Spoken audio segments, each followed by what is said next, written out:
Okay. I think I got it. You know what I'm like? Not that good at this.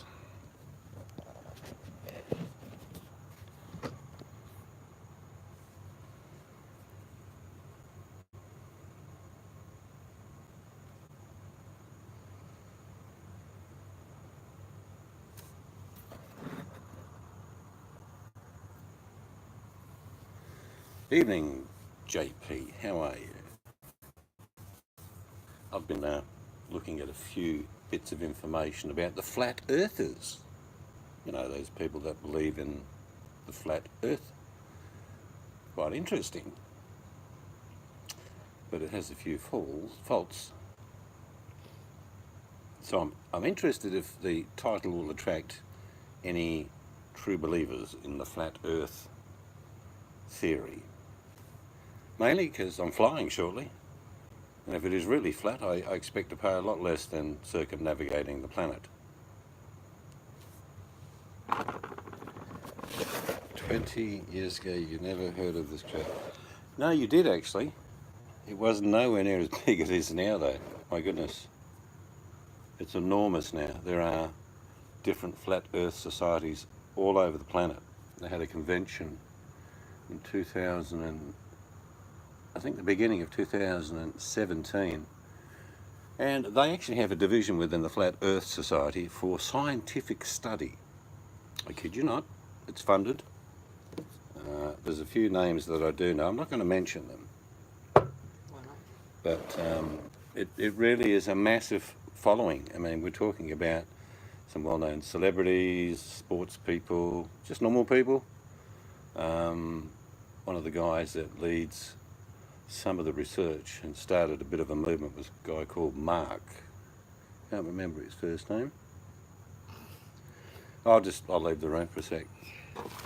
It's pay as you go, by the way, JP. What's the normal rate? 95.50 a minute?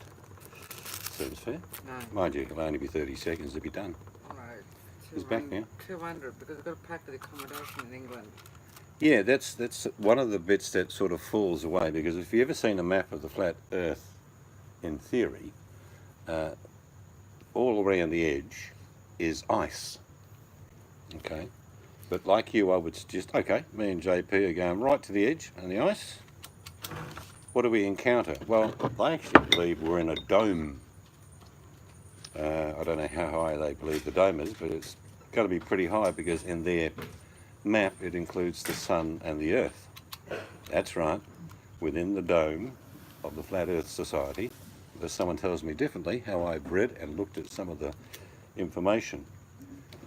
The sun and the moon, if you can imagine a watch, is the best way to study what the Flat Earth Society suggests, is that the Earth is like a watch, literally.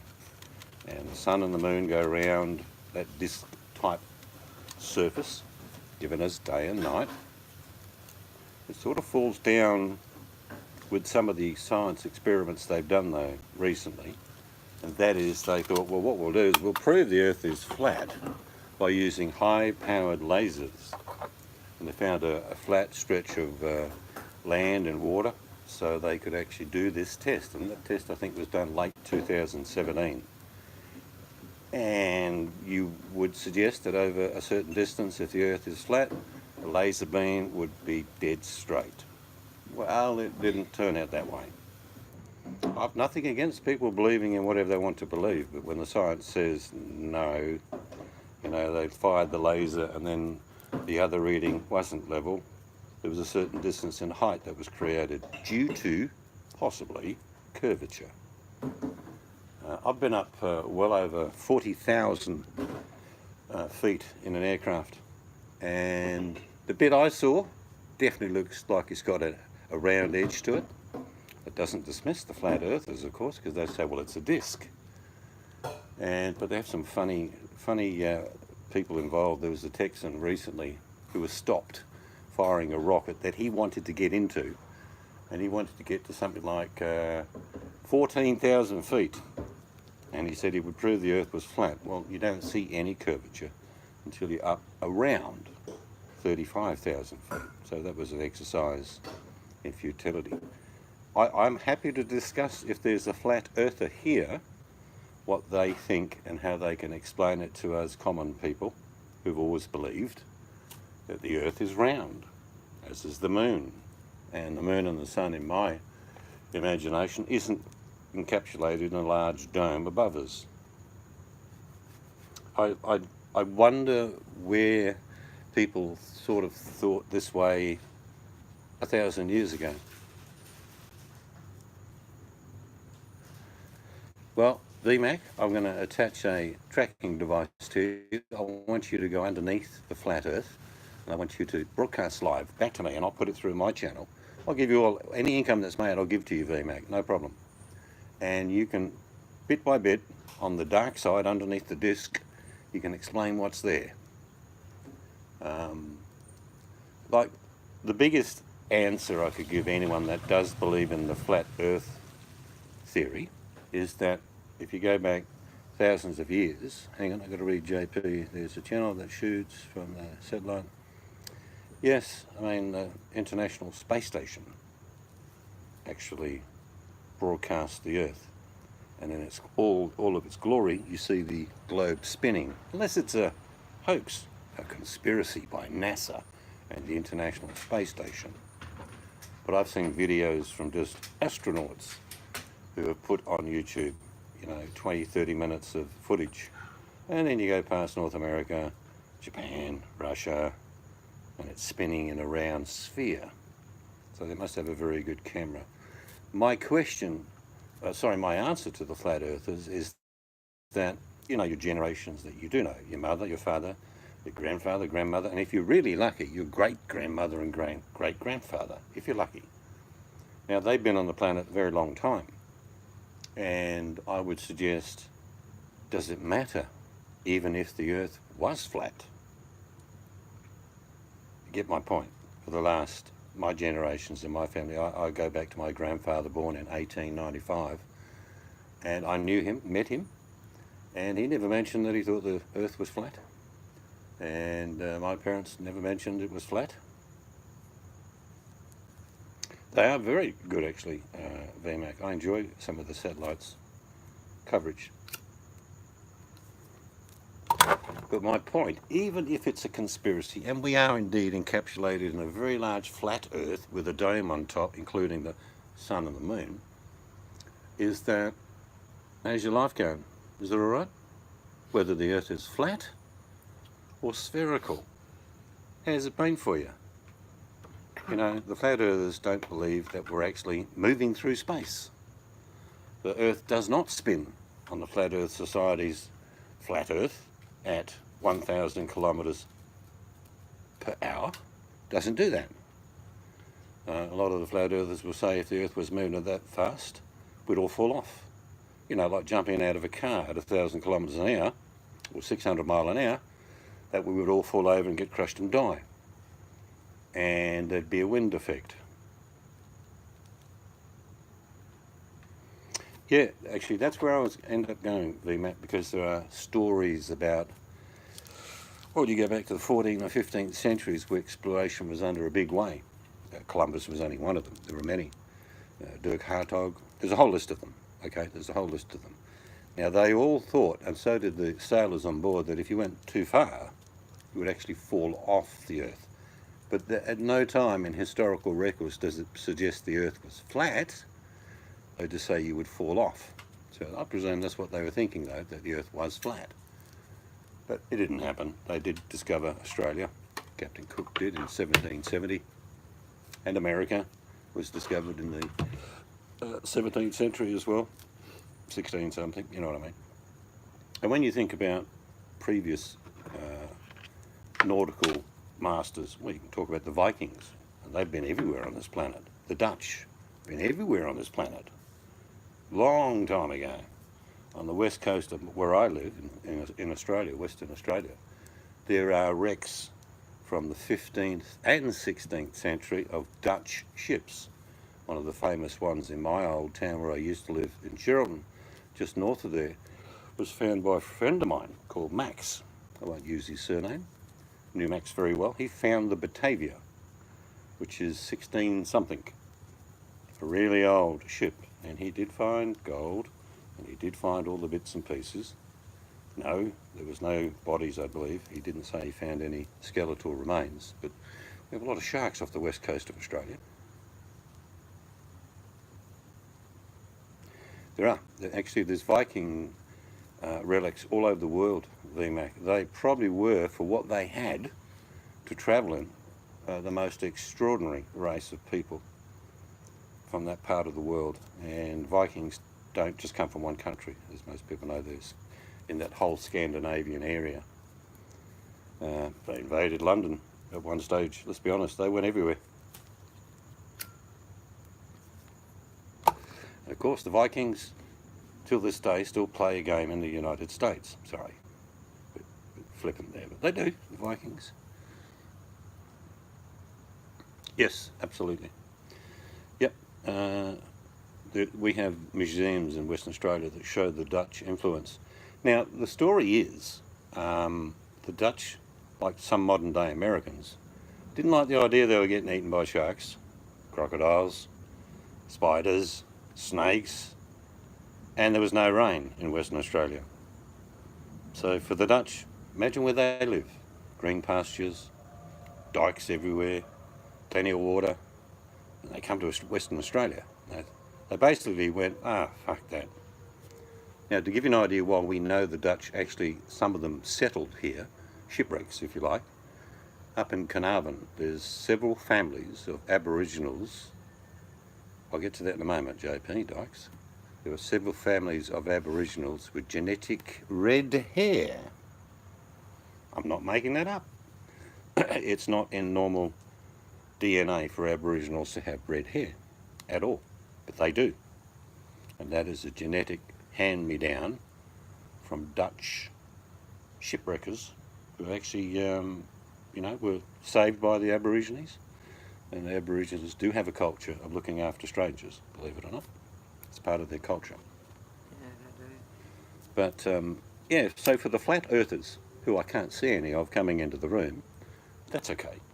I would just like to know some of their views in regards to explaining it to us laymen, their deep-seated feelings on that the earth is flat. And again, I go back to what I said before. My answer is, okay, let's say the earth is flat. What does it change? Well, for them, it means it's a total conspiracy. It's run by something, be it alien or government or, something with a triangle with an eye in it, that the whole planet is controlled and it's like a Matrix game. Well, if it is, I suppose we have a choice. Amanda May is a flat earther. Well, that would explain a lot. Is he serious? I think so. Is she really? Yeah. Well, Is he? maybe a flat head, but no, I think he's right. I think Amanda May has talked about being a flat earther. Well, that does explain a lot. But again, I'll reiterate, the earth is flat and we live in a dome. And the moon and the sun spin around the disk within a dome. It gives us day and night. It struggles to explain the tides though. Where I live, probably same as you, JP, the tides are probably 3 or 4, maybe 5 feet in difference. And then just up the coast from me in Broome, they're 35 feet tides. And they'll say things like, it's a magnetic thing from the sun and the moon. No, it doesn't work for me, because I did a bit more research and the tides are variable. If it was a constant and we were a disk, you would see increases of certain footage for every, say, 50 to 100 kilometres. It doesn't work that way, because tides and also currents involve the height of a tide. But 30, 35 feet. It's even more up further north, mate. Just off Derby, I went fishing years ago with a mate of mine, and you've got to go around the coast, top of Kimberley if you like, and you come into these natural bays, but you've got to pick the right time, because it looks like a waterfall when the tide comes in on one side, and then of course it's the reverse when the tide goes out, and they're like 35 to 40 feet tide. So what I'm saying is there's a very short ebb tide between changes of tide. So within 30 or 40 minutes you can literally see a waterfall forming. Yeah, you know what I'm saying, Dave, Matt, because they're not constant. It's got to do with currents, location, wind has something to do with the height of a tide as well, and the depth of the particular ocean in that area. But the variables, if it was flat, the Earth, would show a constant. You know, there might be the oddity here and there, but it would show a constant increase in height, dependent to where the centre of the flat Earth is, to the edge. But the one thing that really falls down for me for the flat Earth theory is that the flat Earth, if you've ever seen models, if you're not, Google it now while I'm talking to you, the whole disc is covered in a dome, first of all. And secondly, the whole edge of the disc is ice. So in their theory, there is no North Pole or South Pole, just like a margarita with ice on the edge of the ring. And for me, if it was true, I'd listen and I'd look at the studies. But some of I told you before, they actually have a scientific division within the Flat Earth Society. And so they are doing experiments, just that a lot of them that are getting the results aren't publishing them because they don't show the Earth as being flat. And the other thing is, I don't know if you all know Elon Musk. He famously, about a year ago, tweeted to the Flat Earth Society and said, well, does that mean Mars is flat? And Venus? And Neptune? And the official answer, and I mean official answer from the Flat Earth Society was, no, just the Earth is flat. Everything else is round. How do they know that? You know, I haven't seen anyone landing from the Flat Earth Society on even the moon, which they say is round as well. And they agree the sun is round, but the Earth is flat. So I was hoping to get genuinely someone from the Flat Earth Society to come on and talk to us in regards to why they think that's the case and explain some of the theories that they think is the right way. Because I'm now going to move on to why these things actually happen. And I'm not going to offend anyone's religion by doing so, but the people that are in the room right now, I'm going to take you back 20,000 years. All right? JP, he just cooks in the campfire in the village. Fukushima, they are gatekeepers. That's very interesting. I've got a theory on gatekeeping.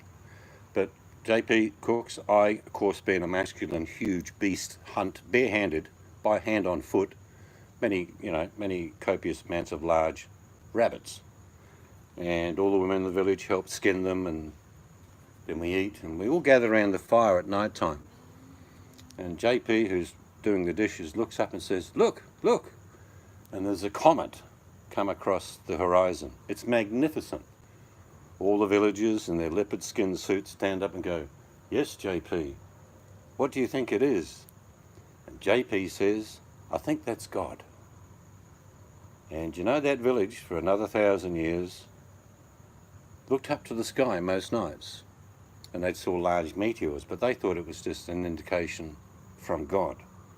So they had the God that went across the sky. Now, you're thinking I'm just telling you a story, don't you? No.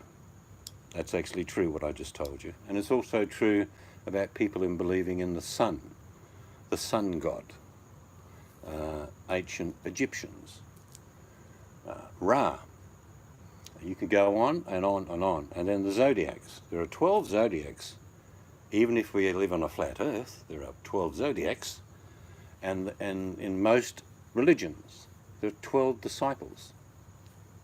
All right, again, I'm not mocking anyone's religion, but you can see where I'm going from, where paganism, where Johnny P first looked up 10,000 years ago, looked in the sky and saw a comet, and he told everyone it was a god.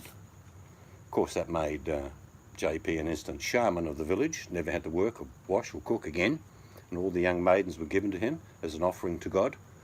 You can see where I'm going with that. But that's how a lot of religions were. They were pagan. They were to do with the natural world. They were to do with what you actually physically lived in, saw, and things like, you know, when people went out and 6 of the people of the tribe got eaten by very large cougars. I don't mean the middle-aged women traversing bars, but, you know, large animals eating 6 hunters. And of course JP would have said, that's terrible, we'll bury the remains. But it was God's will. That God in the sky that streaked across many years ago to make Johnny P a shaman. But you can see where I'm going. There is no television 10,000 years ago. There are no iRock phones. There is no telephones. There's no telegraph, other than someone running very quickly between villages saying that, oh, JP, 6 of us got eaten.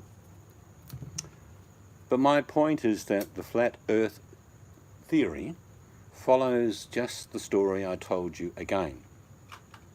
Again, whether it's true or not, I can't say for certain, but I can tell you that the fervour behind it is that people jump on the wagon like they did with JP 10,000 years ago and say, yes, you're right, JP. That must have been a sign from God. What happened? Not only JP's village, but all the villages in the area followed what JP said. And then, you know, 1,000 years later, JP's descendants kept saying that God was in the sky. And then there was a new village about 4 days' walk away that said, no, the God's the sun. The sun is the God, not this streaky bit at night time. And of course, what happened, JP's tribe, believers in the comet God, went to war with the people who believed that the sun was the God.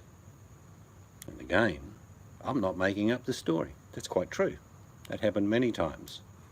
And then you've got people that believed in the moon as a god, the earth as a god, fire as a god. You think I'm telling you stories, don't you? I bashed them with my Quran. No, JP, you would have bashed them with the Book of Comet. Get it right. There'll be no more virgins and vestials sent to your cave if you speak like that. But the difference of one person's opinion, if they're believed enough, will influence a mass of people who in time will follow JP's theory of the comet God. And at night time, because a comet's a big streak in the sky, 10,000 years ago, we all stood in awe. But every night, the comet God sends a little angel in the form of meteors. Again, I'm not making this stuff up. Sounds like a story. But that's what some of the beliefs were at the time. Think about the Aztecs. Does anyone know what the gods of the Aztecs were? Or the Incas? Or the Egyptians? They were all to do with the sun, the moon, the earth, wind, fire, whatever you want to call it, and a mixture of them is what they worshipped. And many cultures, JP didn't do this 10,000 ago. He would never sacrifice a virgin. He'd just, I'll save you, you'll be right. But in some cultures, they would do exactly that. They'd pick a young woman in particular, usually women, unfortunately. They got sacrificed to the god of the comet, but not in JP's village. Like I say, he would intervene on many occasions and take them to his personal cave to re-educate them for several days. But you can see where I'm going with how people can follow quickly. If one person says the earth is flat, sure as eggs, another one will agree, and then another one, and then another one. And because JP was highly prized in that village, and he had an unfortunate horse racing accident. Well, some of the guys of the village hit him with lacrosses, and he lost his ability to, perform his miracles in the cave. So he became the very first monk. In other words, he was a eunuch. He unfortunately lost his tackle. But then they built a monastery in that cave, thousands of years later, with what was left of his tackle on a rock, and it crystallized and became one of those places that people went on pilgrimages. You can see where I'm going there, can't you? There's poor old JP's tackle 1,000 years on, high up in the mountains where in our village we used to live, where people from all the areas who believed in the comet god would go and touch his tackle and kiss it for good luck. I'd do it every year. Of course, JP didn't reap any of the rewards at the time because he's been dead for 1,000 years, but still, it's the thought that counts. So the Flat Earth Society, in my eyes, is people jumping on a bandwagon that they're not quite sure about, but they are the people that believe 9/11 was an inside job, the Bilderbergs. You've seen where I'm going with this. So they have every right to be angry at the planet for things that are going on, but they want to tag it with something. No, it's historically written in stone. It was mainly to do with your tackle, JP. Nothing to do with your personality or anything like that. You were endowed like a mammoth, apparently, of the Chihuahua tribe. But it is interesting when you think about what I'm saying, and I'm not dictating to anyone, suggesting that what I'm saying is absolute, but how history shows us where people literally will follow a JP in the mountains based on the fact that they did see the comet, or their parents or grandparents saw the comet, and so it is so. It's a belief system. We still hunt and we fish, and JP just sits in a cave and gets adulation from the village. Oh my God, you're going to give him a big head. And the point is that is how many religions have basically evolved. Because people want to believe, and this is my crux of the hangout, people want to believe in something. Even an agnostic doesn't not believe. He's just not quite sure whether he's going to follow JP and the comet god, or some other guy, or some other group, or maybe put on some sneakers and get on a bed and get picked up by an alien and drink some Kool-Aid. I thought the agnostics... And I'm not making that story up either. That happened. Every year around the world, cults do stupid things like kill themselves on the belief they're entering nirvana. They're entering a new dimension. It all goes back to what I said, and it is really true. People want to be part of something. They don't want to be alone. So even if the belief may seem a little bit wacko, and I didn't mean that in temporal reference to Texas, as in Waco, but you could. Okay. You really would like to suggest that if people are lost, and JP is the so-called shepherd, and he first saw the comet, well, they will follow him. And if I said the Earth was square, and I'll give you a great example, I'm now going against the people that believe that the planet is round. Square, many people if they are wrong about, if they just find one, they will pick. I missed all that because I really haven't got. Alright, I'll read it to you. Yep, read it to me. Hi, Chris. How you going, Chris? Flat Earth is not a bandwagon, it's the truth. Just try calling a ball a square and see how many people follow you. You're so wrong about Flat Earth. I'm not wrong about Just find one real pic of a complete Earth from space. No, I understand. I'm not, Chris, welcome. I'm not having a go at you. I wanted someone like you to come along. And it's not that I'm wrong, okay? I personally, right now, can't prove to you, Chris, that the Earth is round or a sphere. I can't prove that to you. But you can't prove it's flat either. That's my next point.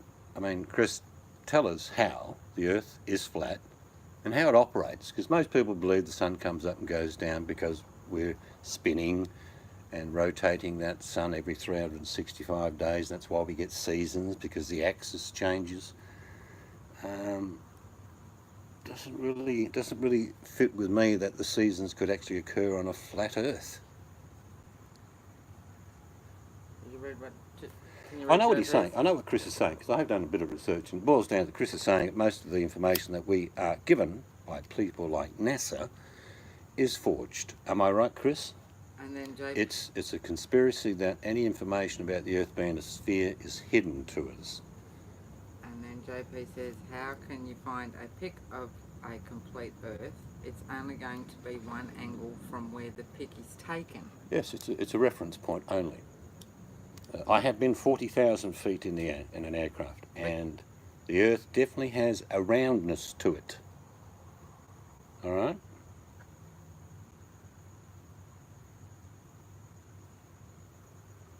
Well, I don't know how high you got in the air, Chris, but 40,000 feet, the curvature only actually comes into play at 35,000 feet. So I definitely saw a curvature. Whether it was the edge of the flat Earth, I'd like to be enlightened. And then Shima says, no one can know the size nor shape of Earth. Volcanoes make sure. My whole point is that even if the Earth, Chris, was flat, JP, take that link out. yeah, you better take the link out. Take the link out, JP. I don't know if Google still is that stupid thing. If it's not a YouTube link, you can... Yeah, they sometimes get a bit fussy. But I'm not having to go at any flat earther. I'd like them like Chris has done. He thinks I'm having to go at him and the Flat Earth Society. I'm not at all. The windows in the airplane are curved. No, I actually looked out the front of the aircraft, you know, the flat windscreens, on a 747, Chris, at 40,000 feet. They're not curved, they're flat. They are very thick, but they're flat. And I was privileged to have a look, and the Earth definitely had a curvature at 40,000 feet. So if you wanted any reference, I can give that to you in a sworn affidavit. I didn't look out of a side window, wasn't curved. I looked out of the front of the aircraft. I was lucky enough to do so. And the Earth definitely had a curvature. But it's things like that, Chris, that make more sense, is the facts, not the further, not the, I believe, just because. I mean, I would suggest most of the Flat Earth Society people that are part of it haven't been up to 40,000 feet.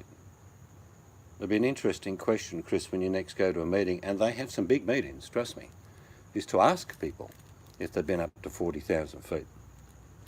And the one that stood out as a bit of a failure, because they do have a scientific division within the Flat Earth Society, Chris, you would be aware of that.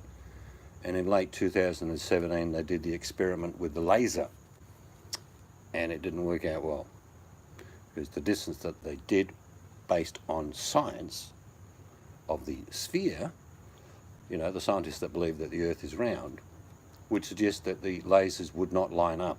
Well, the Flat Earth Society has a funded scientific division, and they actually did that test, and the lasers didn't line up, Chris. The laser pointed a lot higher on the receiving point than it did from where it was first sent out, which suggested there was a curvature to the Earth. And that's the Flat Earth Society's scientific division, not mine. Shema, I hope I pronounced the name right. Shema said, you just know that you have never seen Earth from space, you have seen Photoshop. Nothing in between. JP says, if the Earth is flat, as it is a square, or a rectangle, oblong, what is it?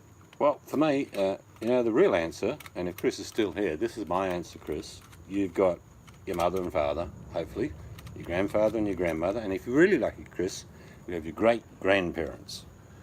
I don't have any of those, to be honest, because I'm old. But what I can tell you is that they lived their lives quite comfortably on the Earth. They did what they had to do. There was troubles and tribulations, as there is with everyone's lives. But now it comes back to you and your generation.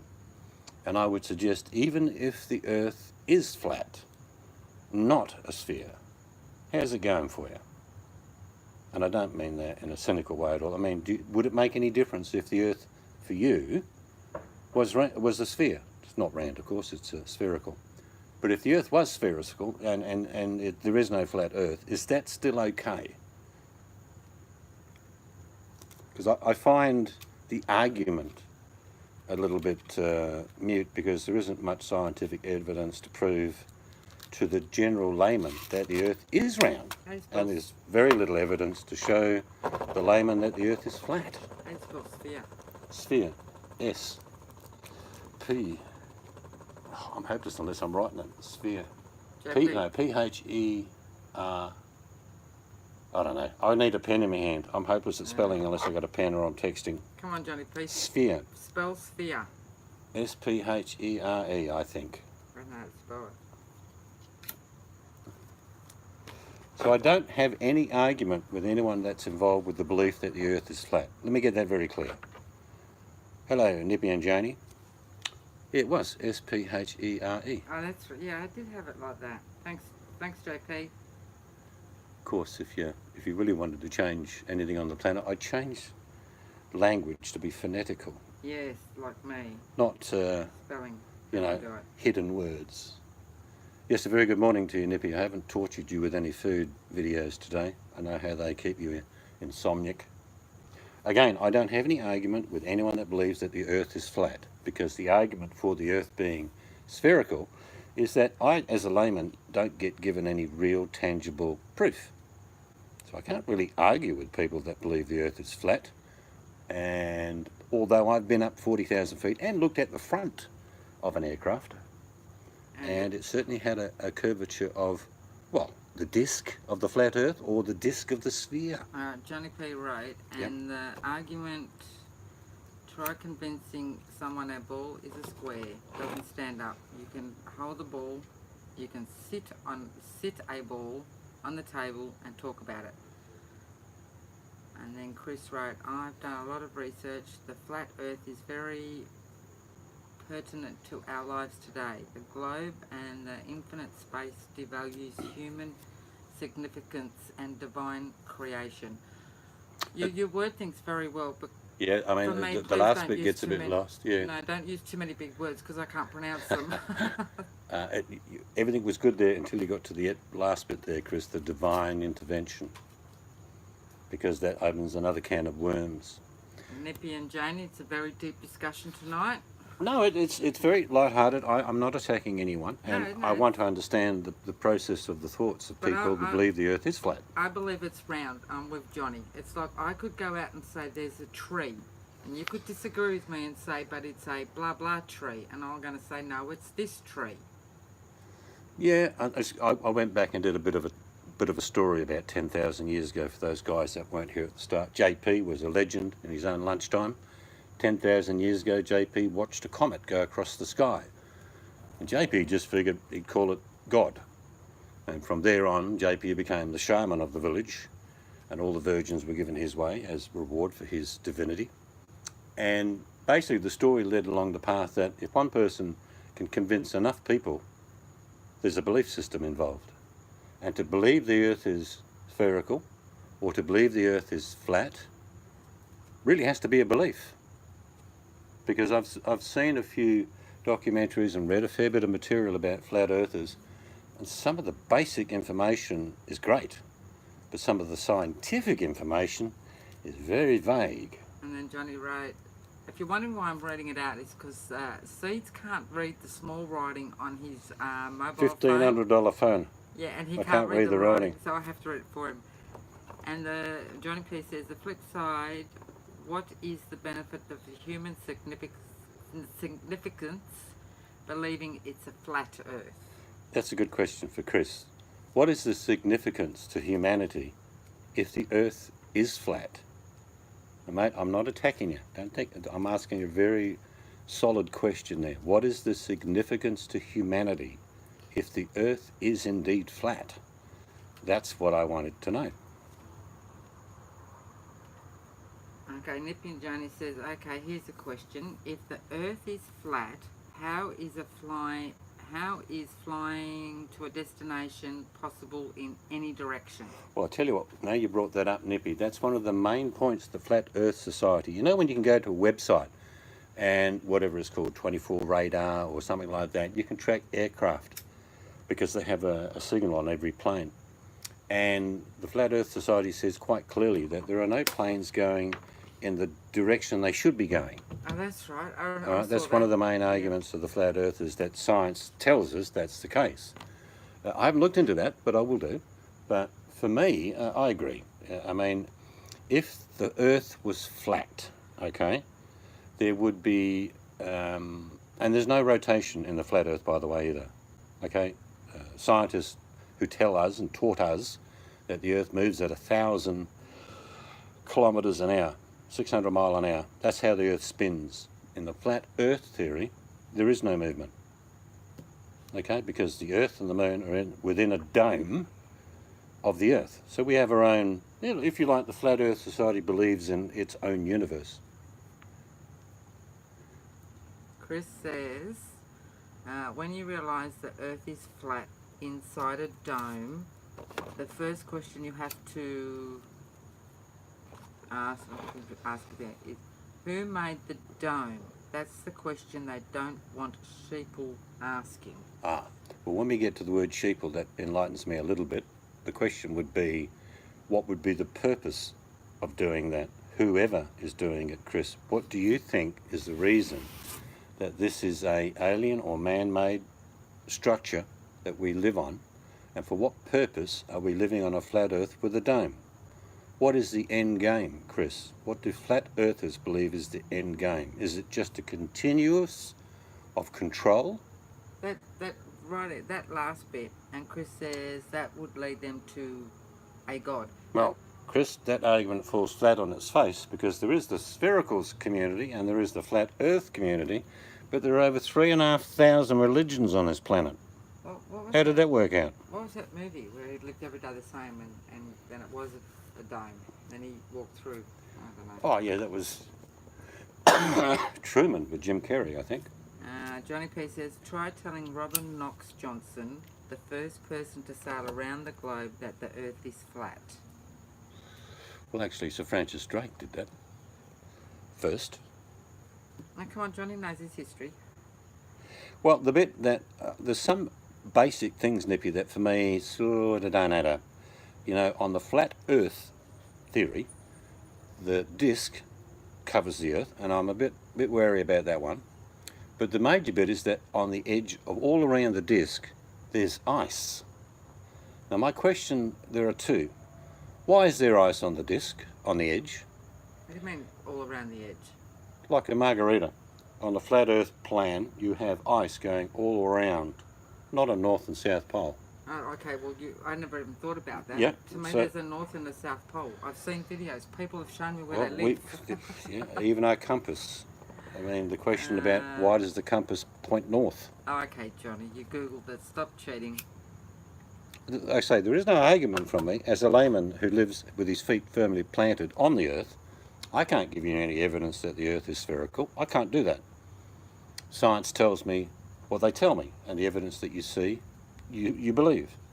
The Flat Earth Society, as a layman for me, doesn't tell me anything other than that they believe it's flat. It doesn't matter what the subject is. If somebody believes in something, you can't tell them any different. If they don't believe, same thing.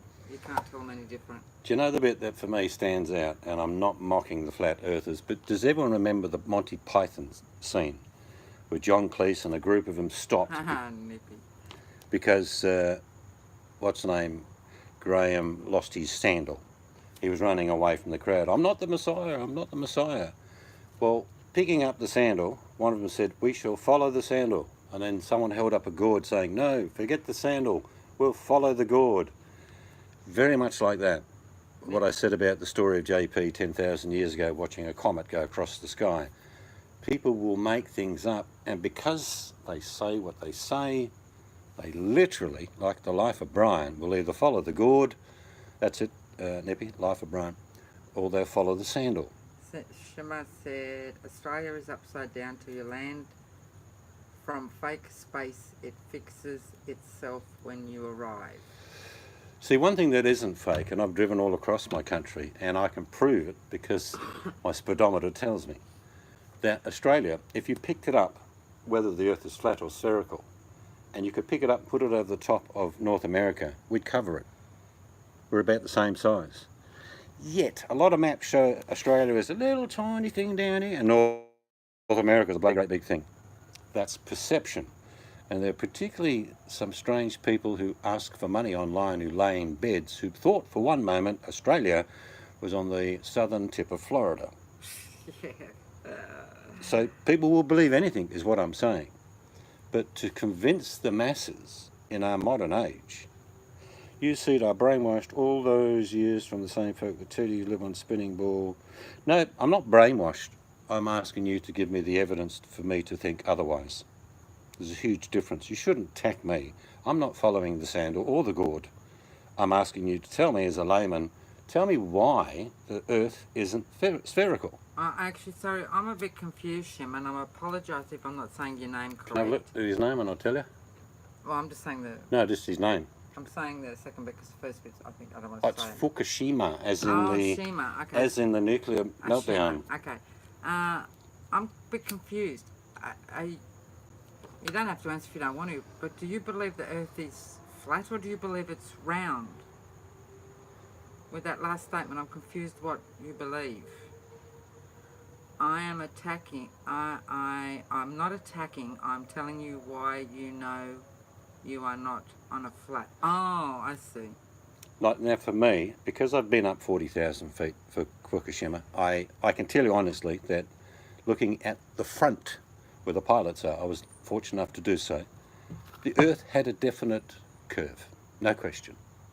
And flying a fairly long distance, that curvature stayed at that until we descended. And then, of course, it looked a bit flat at about 1,000 feet. You know, clouds, hills, and airport. But I'm going to ask now, I don't know how many people in the room, just type in the word flat or round as to what you believe or you perceive the Earth to be. I would be typing in round, by the way, because I'm not convinced otherwise that it isn't. So either round or flat. Fukushima says, just look at what every day you see. He's been up to 44,000 feet. Yep. Yeah. What did Nippy say? Because I missed it. What evokes an equinox on a flat Earth? Is Yes. that right? Did I say that Yep, word right, that's- Nippy? yep. Don't use big words if I don't know how to say them. Yep, I know exactly what Nippy's saying, and that's one of the bits that falls down on the flat Earth is the equinox. Spherical. For me, that's scientifically, if you like. Hi, Scarlett. Scarlett says round. Johnny P, no comment. You just said you believed in the round, in a round. No, Earth. Johnny P believes in the cave and the Vestal Virgins now. He's looking for. He's outside looking up to the sky as we speak. Only because you said he'd get a virgin. Or two. But I think the biggest question. Good morning to you, Scarlett. The biggest question is, if the Earth is indeed flat, other than the conspiracy that we're being controlled, which is what I figure the Flat Earth Society or groups within that Flat Earth Society believe, how's your life going? Is it all right? Do you get up each morning, have your cornflakes, whether you go to work or not?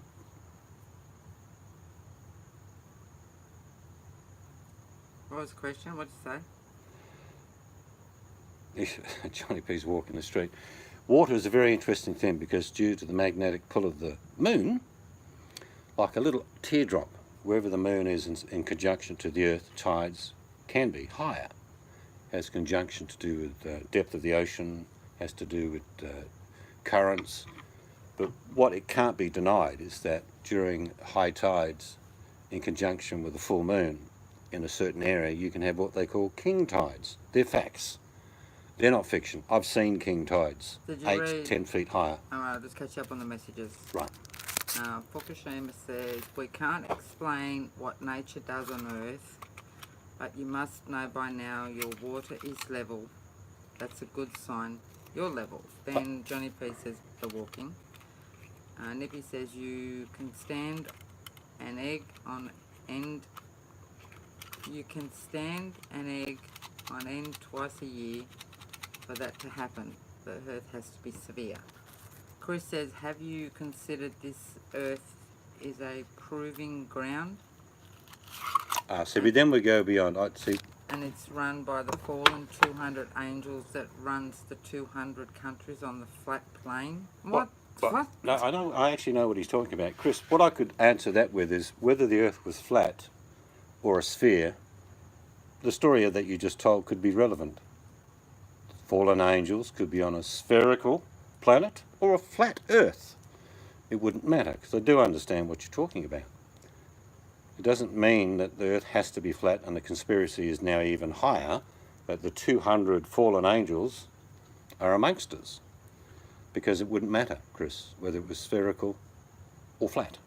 Because you are talking about a divinity of some sort in regards to peoples on the Earth and their beliefs. Hello, Jessica. Jennifer, how are you this morning? We're having just a discussion in regards to, is the Earth flat or what we are believed to be told spherical? they're all reckon Chris has to be trolling. Well, he's No, putting... I haven't said anything trolling. If he is trolling, that's okay, because he's actually...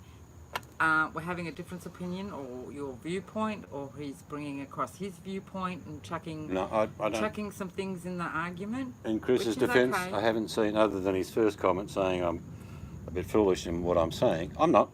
I haven't seen anything, Chris, as being trolling at all. And Scarlett said if the Earth rotates over time, the force would make it round. It could not rotate if it was unbalanced. Well, we're taught that the Earth is on an axis, and that was due to a collision with another spherical ball through the universe that gave us a tilt. And in fact, to give you an example, Fukushima, your very name, the Earth's axis changed due to that 9.5 earthquake. Only a small change, but the Earth axis did indeed change. And it also changed the alignment of the North and South Pole as we speak. So if it's flat, this probably has no relevance. But how can people go into the Earth? There's caves and like. Actually, it's a stuff very like- good question. stuff There's like- two you know what I questions mean? in what you just said. One Yeah. is, if they drill down far enough, what do they come to? Yeah. Or, How does what that if we work? get to the edge? Does the dome have like this really thick glass and we can't get through it? And I'm being honest asking this question. Or is the sphere more of a metaphor for how things are encapsulated? And we could go to the edge and me and Johnny P go underneath. Because I do believe in that movie, The Journey to the Centre of the Earth. Right, okay. 20,000 leagues as well? Or? No, but it's serious. Like caves and people go in and down and whatever. The bit that I've seen with the Flat Earth Society is within that group, and that's just a title for everyone that believes the Earth's flat. There are divisions of people who say why. What Chris just said is a very common one, the one about a religious overtone or a controlling overtone, be it the government or people that own the planet. I've read all those, Chris. So there's no solidarity within the flat earthers as to why we're a dome. They all go off on bits of tangents in regards to their own belief. Yep, you're right, Scarlett. The core of the Earth is a cone of heat. Well, we're all taught that the Earth is actually molten lava, a bit hotter than the sun.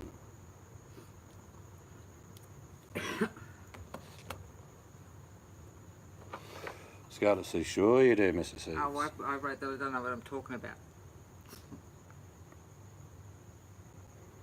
It's 10 to 1 where Johnny P lives. Now, if I could see him, but I can't because there's a curvature to the Earth, I'd be waving to him saying, good night, mate. JP, that last thing you wrote in your comment, if you didn't have a wrench, I would damn well time you out. What did you say? He said it about being bedtime. Thank you, all praise, Ashua. Oh, that's just I know, Eastern I States. know. Good night. Yes, I believe that truly. There are some of my beliefs, and they'd be quite strange for some people. Yeah, exactly. I mean, man-made time, really. Isn't it, Scarlett? Am I sort of going to say that right? What is time? Time really, it's a constraint put on us. Is it really relevant? Like, you can live by the sun and the moon. Scarlett says all life is eternal. I agree wholeheartedly. Yep, we are yep. all part of something wonderful. And where we've been before we got it is exactly where we're going. And I have a theory about time, Scarlett, that it is in small portions. Like if we could sit together and we had a film, each moment is a caption of time. And this theory of mine extends to why people see visions of the past or the future. Why I say that is if you can break time up into little divisions of emotions and moments and things happening, and people say, I saw this lady in white run across the road and she was chasing a horse, but she's a ghost. Well, maybe it's not so much a ghost, but a time slide. You get where I'm going with this? Well, you say... So that actually happened, or is going to happen, Yeah, and we're seeing a slice of time. you say... People only can express it by saying, I saw a ghost. Well, you say time slide, ghost, whatever. It's my belief is residual energy from a time past. Well, everybody leaves yeah. their imprint on everything wherever they've lived or where they go. You do. We're energy, so we leave an imprint everywhere we've been. You can walk into a house and think, oh, don't like the feel of this house, or I did a video about a year ago, and it is my belief. It's not something I don't believe in. I truly believe in it. And it was discussing the things about our DNA, how Scarlett Poppyfield has similarities in characteristics to maybe her mother or grandmother or great-grandmother. There are similarities. We all know that that is fact, that our DNA genetics are handed down. We don't get the full package, like identical to your mum or your grandmother, but there are very close similarities.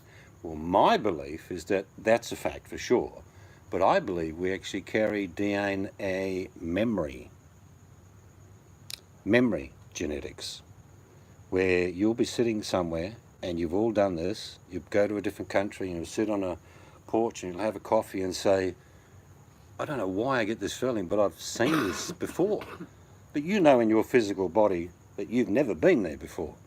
So for me, it's very easily explained, is that we don't only carry our DNA genetics for our physiology, but our memories. In other words, dreams could be part of our DNA genetics handed down as a memory. In other words, fighting in a battle maybe 300 years ago, you know, maybe at Agincourt or whatever.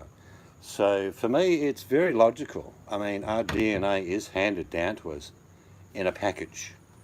Now, in amongst that, why I can tell you that a lot of the research is looking into that now. It's not new. They've been looking into it for about 50 years.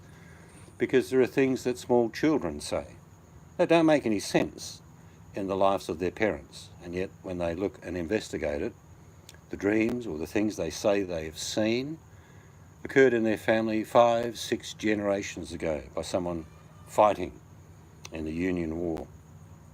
And I'm not making that up either. So there is research going on in regards to, it's classified that we do know our DNA is passed down genetically for our physiology. There is no reason why the memories of a person's life, as their physiology is part of them as well, why wouldn't that be passed down in their DNA as well? It's a subject that may or may not take off in the near future by studies, but makes a lot of sense to me, doesn't it? I mean, there are dreams that you've had as individuals you cannot explain. You haven't had that experience in your life. It's not like, oh yeah, that happened, and I'm just remembering it as a dream. There are so many studies into dreams that prove that people basically don't know what the hell the dream was about.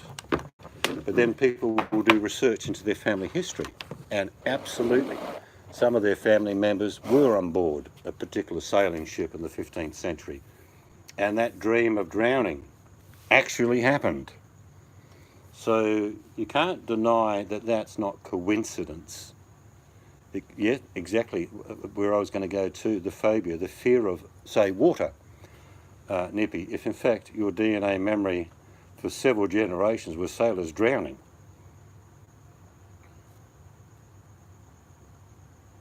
Yeah, when we say, and this is where I think I differ from some people's beliefs, is that past life memories are exactly what I just said in my theory. I was just going to say They're a that. genetic memory. So that, Scarlett, that's my Not that belief. you lived that life, but your genetics are inbuilt enough to tell you about it. And why wouldn't, Nippy, for example, why wouldn't you have a fear of the water if in fact 3 or 4 of your family members from 500 and 600 years ago were sailors and they all drowned? Your DNA is meant to make you survive. So your DNA would say to you, don't go near the bloody water. Yeah, it can be both. It can be what you just said, but I believe in past lives that some people come into another life and they'll have a mark, for example, a mark on the leg, their leg's sore. Depends what you believe. I believe past lives. They go into regression and they might have been stabbed in the leg with a spear, and it's the shape on their leg as if a spear had stabbed them. So they carried that onto another life because they never let go of it, or dying from it was such a shock in that past life. The mark was left there in this life. I've been with a person who specialised in regression, as in hypnosis, And there were a lot of phobias can be cured by doing this, by the way, because what happens sometimes, a good example was I witnessed a lady talk to this guy in a state of a hypnosis about being a 3-year-old child nearly drowning, but no one knew she was drowning. She just somehow got to the edge of the lake and got out. But her fear was water. She wouldn't go in the ocean. She wouldn't go in a swimming pool, and she thought she had an abnormality in regards to the fear of water. In fact, it was a very logical response. As a child, she nearly drowned. And the tapes, you have to ask permission to record that, and it's played back to her. And she said, I never knew. I don't remember as a 3-year-old. Because he asked how old were you, and she said I was either 3 or 3.5. Because she said something about a birthday and family. And they were out the lake, and she slipped in and got out. But her fear, and it was a phobia, a really intense phobia, that she basically said, I don't want to go near water, and she wouldn't take her kids to the pool and things like this. Oh, yeah, yeah. So it wasn't a phobia in as much until it was discovered. It was a reality that it had occurred. And I was very interested in that because I thought, well, that would explain many people's phobias, is that maybe it could be genetic memory, that people have drowned and they don't like going near water. That's one example. The other is the fear of spiders or the fear of snakes. Maybe your genetic memory, handed down to you in your DNA, someone got bitten by a snake 300 years ago in your family. Or someone got attacked by a wolf. Or your past life, that happened to you. Well, your ancestry is your past life. Yeah, in that respect, but also physically having lived a past life. Like, I've had deja vus, blackouts, whatever you want to call them, where... I'd put it down to alcohol myself. Yeah, alcohol, yeah. Shut up. My neighbour, for instance, moved next door, and her little boy, I always felt a connection to her little boy. And one day, he walked in the house, and for about, I don't know, 2 minutes, I actually didn't know where I was, lost all things. Apparently, his mother was talking to me, and I had pictured being with this little boy in another life in a cave. Cave? Was there any comets involved at the time? Yeah, no, JP was there. Kid wasn't called JP, was he? So we can talk serious about this, but we can also joke, because you've got to have fun in life. But You yeah, do. I believe all that. I mean, that's another discussion. I You will can have one do- night, and I'll yeah. get some people on board to hang at in regards to, and it's not just my belief, but there are a few that sort of think the same, but didn't put the dots together, if you like. Everyone would agree if I asked them, is your DNA physiology handed down to you genetically? And everyone would say, well, yeah, I look like my uncle, or I look like my father or mother. There'd be no argument there at all. But if I said to them, okay, let's encompass memory, genetic memory in the DNA as well, would you wear that? Would you believe that's the case? And I think a lot of people would, you know. I just have a belief in logic that people would say there are so many things that have happened in my life, those deja vu moments where you go over across a hill and you think you've been there before, but you know you've never been there before, but you think you have. Oh, trust me, Scarlett. I believe the sea souls linger. It's like what you just said, that we're all souls. Well, yeah, I believe we are. And you can. And first thing people always say when they look at babies, because the eyes are the windows to the soul, and you always say, oh my God, that's an old soul. You can just see it in their eyes. That or you say it looks just like the postman. You can see it in their eyes that they're old souls, definitely. It's like, I believe we're humans, no, we're spirits having a human experience. That's my opinion. My belief is that we're all part of something and always have been wonderful. And our life is the start of a breath and it ends with the last breath. It's what you do in between to enjoy that journey that is most important, because we're a long time, as we know, dead. Nippy Janie said there are some research articles I've read on genetic memory passed from the Holocaust. It's very interesting. Oh, that sounds Yes. interesting, Nippy, actually. Well, when you put people into a deep regression, Nippy, what actually happens is the first thing that they do is they tend to tell you the good things that happened to them as a child. In regards, i.e., good example, a young girl getting her first pony, and then for years riding and enjoying that experience. In other words, our brain literally wants us to remember the good things. There's also the bad things that occur, and they are exactly what you just said in regards to the Holocaust. They're imprinted. They can never be taken out of someone. When you get those things happen in your life, you can't unsee them. No one can remember if the day they were born. That's right. I mean, that's a very good question. I don't know how many people are in here, but if I ask the people in here, what's your earliest memory? And I can tell you mine. I had just turned 2 years old, and my mother had one of those old cookers that was only about, 2.5 feet high, and there was a little seat next to it. Very common in the 60s. And she was making some stew and dumplings, and she had a steamer. She took the lid off the steamer, and someone knocked at the door. I got up on the chair, and I fell in to my shoulder, in my arm, and I nearly lost my arm. In fact, it's got the scars. the sides of my ass are on my arm. Very fetching, actually. I can remember probably the age of 2, but I have met people. I don't know if you. I do Reiki, so I sometimes pick up on information, energy from people. But I've known people that have remembered their birth. Believe it or not. Well, I believe them. They so adamant that they remember their birth. I remember clearly from about 5 years onwards. I can remember that. But before, I can only remember things like the trauma of having my arm nearly disintegrate, flesh fall off my bone. I remember that. So I'm sure that's an instinct within my body to remember things like that. And I wonder if my genetics have passed down to my grandchildren, that they have a fear of going to open a pot in the kitchen. You see where I'm going with this? Well, it could be that my experiences passed on through my genetics to my sons and daughters is passed on to my grandchildren, and they may have a fear of going near a hot boiling kettle. Why? Because it's a protective. We have 2 instincts as an animal, and that's what we are. It is fight or flight. There is no in between. There is no standing. There is either fight or flight. That's what happens. Nippy says there are a set of twins who remember every day of their lives. There's a documentary on them. Oh, yeah, I think I've seen that one. I've been tested, and you're tested without notice in life on what you would do, fight or flight. On 2 occasions that were critical, I didn't fight, I saved. I did some things that helped someone. And I didn't run away. But under the circumstances of the second event, everyone else ran away, except me. And I still to this day don't know why I do what I do.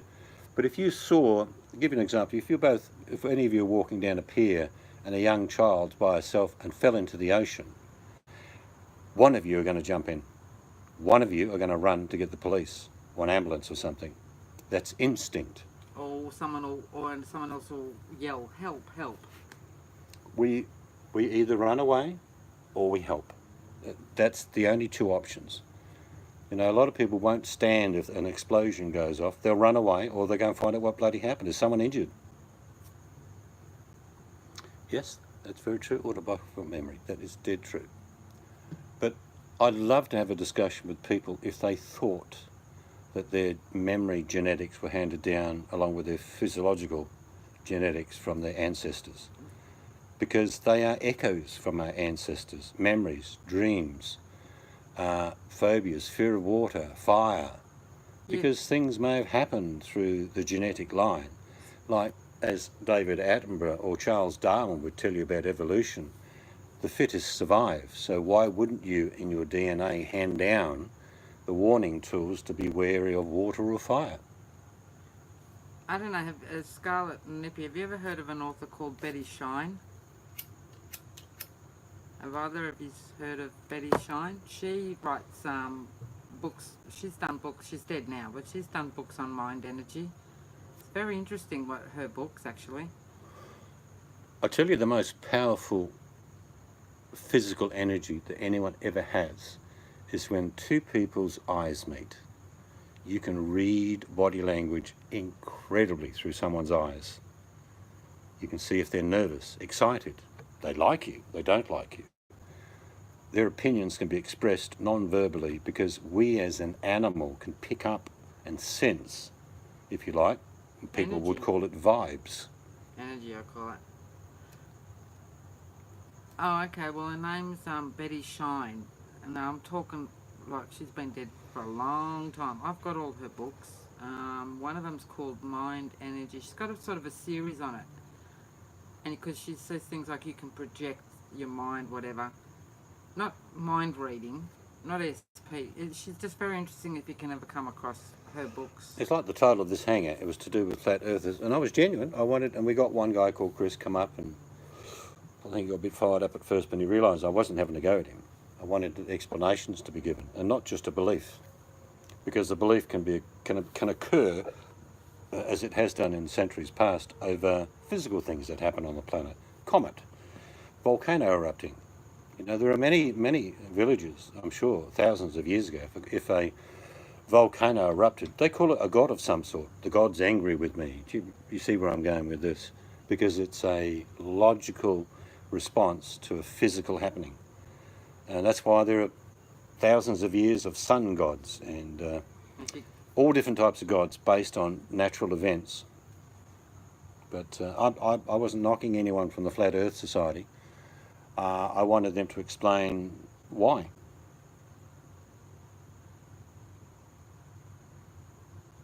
Yeah, Fukushima, it's proved without a doubt that indeed the radiation is still emitting at a very deep sea level. So don't eat any California oranges. That would be my advice.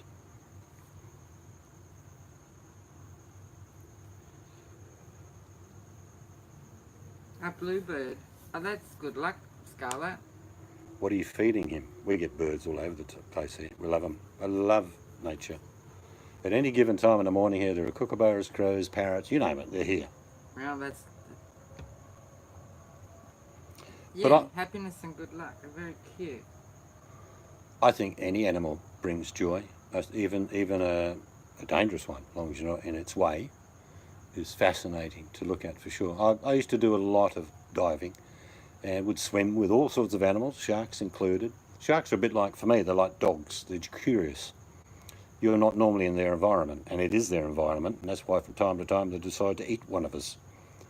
But generally, most of the sea animals, when they see a human, they're curious. You get all sorts of groper and snapper and sharks, and you name it, they all come up and have a bit of a look at you. And if they're big enough, they'll eat you. But it's a fascinating world. It's not our world to be underneath. Morning, Dive. I'm talking about someone who dives. Oh, morning, Dive. It is fascinating that belief systems in regards to where you are on the planet vary. That's why there are 3,500 religions. It could be a pagan reason. It could be a Christianity. It could be a theological reason in regards to where you are on the planet. There are even so many different divisions of Christianity. Forget about all the other stuff. But the whole point of me asking the question about the Flat Earth Society was not to mock them, but to get some information in regards to explain it to us. Because as laymen, scientists don't really explain it to us why the Earth is spherical. We believe that. I've been up, like I say, 40,000 feet, and there's a curvature to the Earth. Whether I was seeing the flat edge of the flat Earth or I was seeing the round edge of the round Earth is questionable. I do have one question from my very good friend Dive. Did you have a good harvest at the end of summer? Because Dive has one of, if you've not seen Dive's channel, he has got a couple of videos on there that you may want to see to do with hydroponics, and grows magnificent produce. And one person that will be going to your channel is Scarlett Poppyfield. I have no doubt she loves gardening as well, Dive. And I will get our garden underway this year. We've moved again, but I will have a good garden. But I basically spend 6 months prepping the soil before I grow anything. Did you have a lot of inclement weather, ice and such, Dive?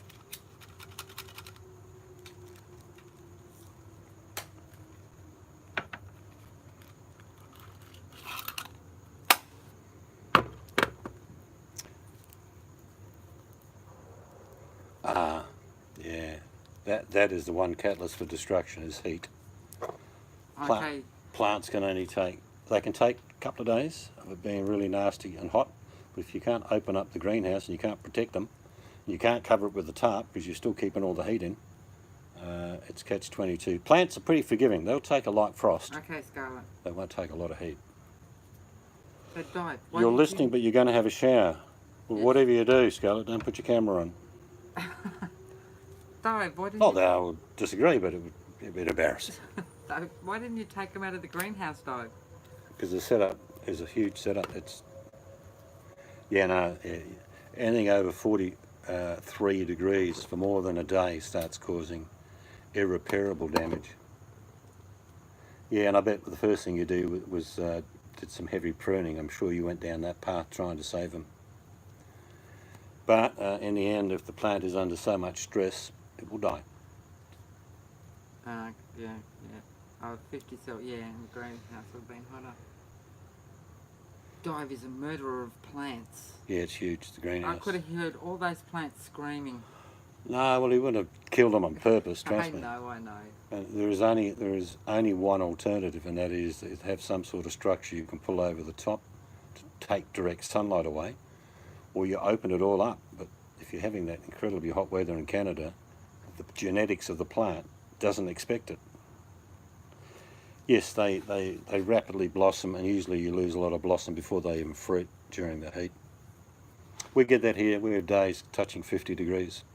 And you've got a magnificent garden, and then all of a sudden all the fruit hits the ground. The plant goes into, just like your human body does, it looks after its core structure. It gets rid of the fruit and tries to survive as a plant. But successive days of that heat, there is no saving them. It happens. It doesn't always happen. I don't know whether you're redesigning to have maybe half the structure with a cover of some sort that you can apply, like a frame above the frame. Oh, That's the only thing I could suggest, because it's the direct heat, like an oven, that causes the I mean, you couldn't spend much time in there, Dive, if it was that hot. You'd just be running out of oxygen yourself.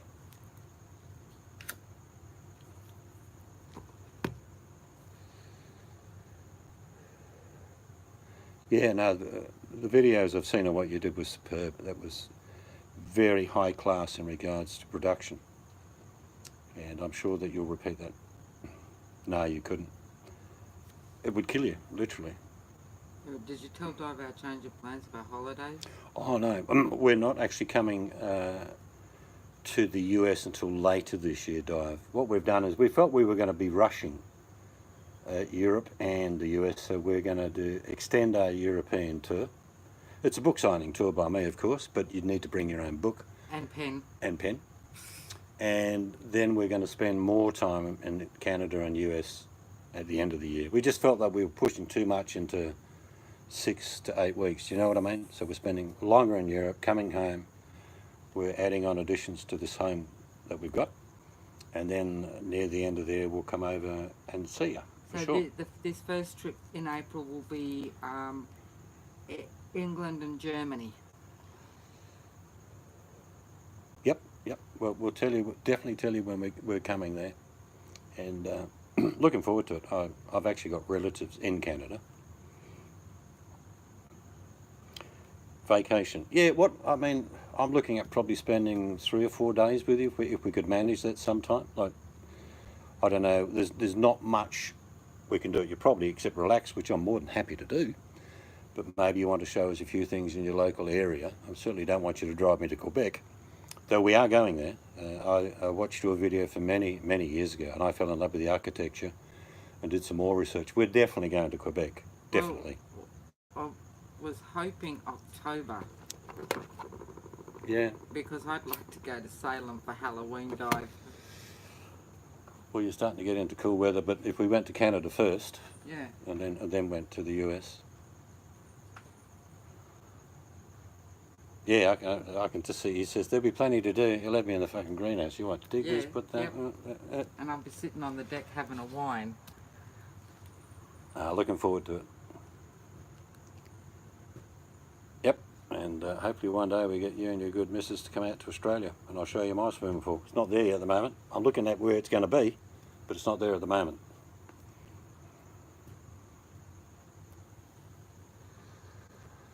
Yeah, anyway, we got off on a bit of a tangent, but Dive's a very good friend of mine and my wife's, so we're looking forward to that trip.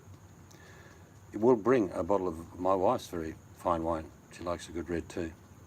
I'll have a beer or a Guinness, but the wife will have a red wine. But the discussion was basically about the flat earth at the start, and then we talked about possibly of my theory of genetics not only physiologically handed down to us, but also our memory from our ancestors. So it's been good fun talking to people. So after I have this, Chateau de Pape. after I have this special wine, I think that's from I remember heaps. Louis' own cellar. We're going to go and visit Charles I. He's on a building in the UK. He had his neck rearranged as well. Wasn't exclusive for the French to be put to the guillotine.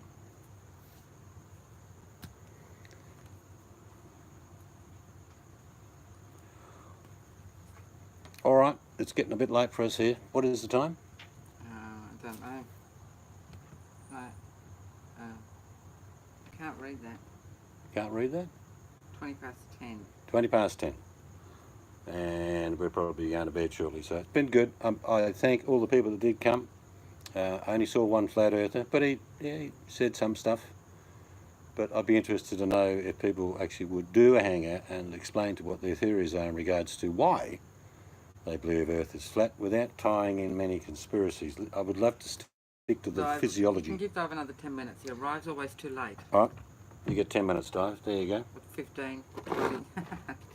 Are you still doing that horrendous train trip on occasions What train trip? to work? What train trip, Dive? I think it's an hour and a half, isn't it? One more, I'm going He to doesn't. with my He works phone at home, anyway. but he also goes to the office. But Where's the office, Dive? in the big smoke, Ah. unless he's won lotteries and he's not told us.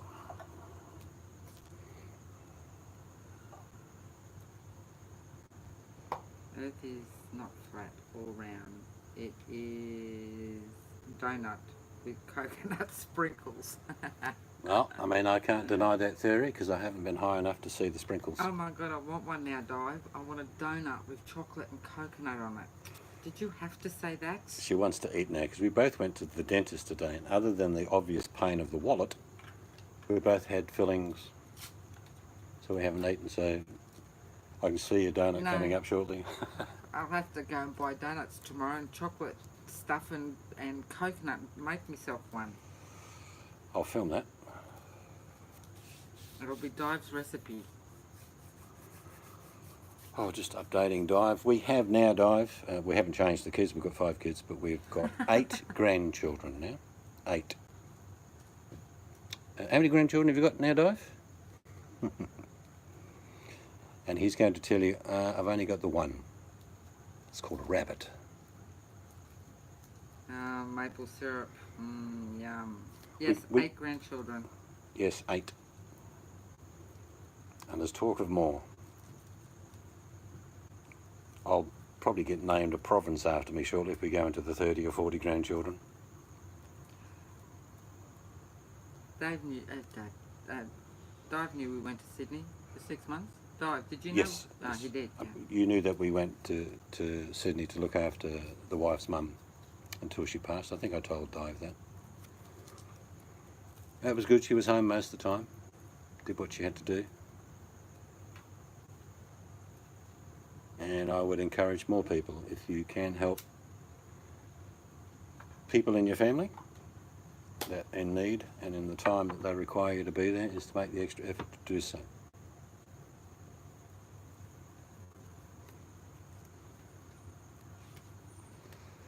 We'll probably only get one more grandchild. I Unless don't the know. others adopt. I don't know. You never know. One of our daughters has adopted a female, but it's a Chihuahua. But she does dress it up like a child, especially uniform for a cold day, warm days. Yeah, we were there for my mum. Actually, I Yeah. had my son there with us. He was there. The other kids I had on Messenger video call, because it was actually Mum's birthday the day she died. So they were doing a video call, even though she wasn't with it. They wished her happy birthday. 5 minutes after that, she passed away. I'll share this very emotional thing that happened midnight. Me and Mandy just stayed in the room with her most of the time. And Oh, that was a couple at of days midnight, before. because Mandy's mother is German, as Mandy's heritage is, and I found Marlene Dietrich singing Happy Birthday. Now, Mandy's mother had been incoherent for virtually the whole day before, not conversing with anyone. We went up to the edge of the bed and I played that song, and she sang the whole song with Marlene Dietrich, word for word. And that's the last word she ever said. She sang the whole song and then slipped back into unconsciousness and then passed away about 7 or 8 hours later, which was very moving for us. Caesar's doing a link. What am I doing a link for? Link night. Oh, right, there you go there, Dive. There you go, mate. Have you got any He's doing a sheep link on night. the property? You know what I mean? Saturday night with the boys. I'm looking for a wife, as you know. It could be short hair or long hair, I'm not that fussy. Could be a 9-year-old you. Oh no, I'm not real fussy about it, mate. It could be the start of a beautiful thing. Try to catch up with him, actually. On our trip back, we gave him ample opportunity to catch up with him. Link is a bit scared of meeting people. Yeah, and he just didn't want to, and that's fine. Yeah, no, it's one of those things. It's a very one-on-one thing, isn't it, Dive? But that will stick with me for the rest of my life, that she came out of no, we didn't catch up with Link. He declined the offer, which is okay. He's a quite private person. But those moments, like when we played that song for her and she sang it, and I'm not kidding you, word for word, and with gusto. But she hadn't been conscious the whole day before, and that's the last conscious thing she did, was sing that song. So that was for me, knowing that there is the person still in there. Do you know what I mean? Even when they've reached that state, the person's still in there. And something like that triggered her to sing word for word the song in German, and smiled on her face when she was doing it, didn't she? Yeah. Yeah. So that was a really beautiful moment. Yes, absolutely. All right, mate, we're going to go.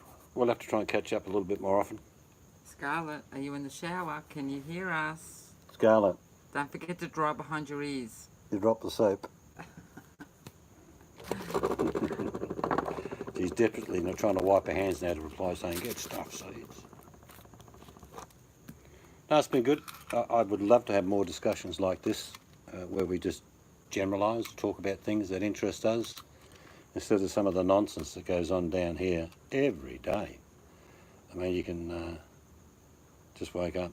You can tell by the size of a room that there's, I don't even have to go in them, and I don't go in many of them now anyway, where people are having conflict, arguments and hatred. There's 200 people in there. And I think on my screen I see 9, because there is no conflict, there is no drama, it's just discussion. You know, like if we were at a cafe and we both ordered a coffee and we're talking about things that interest us. That's what I would like to do more often.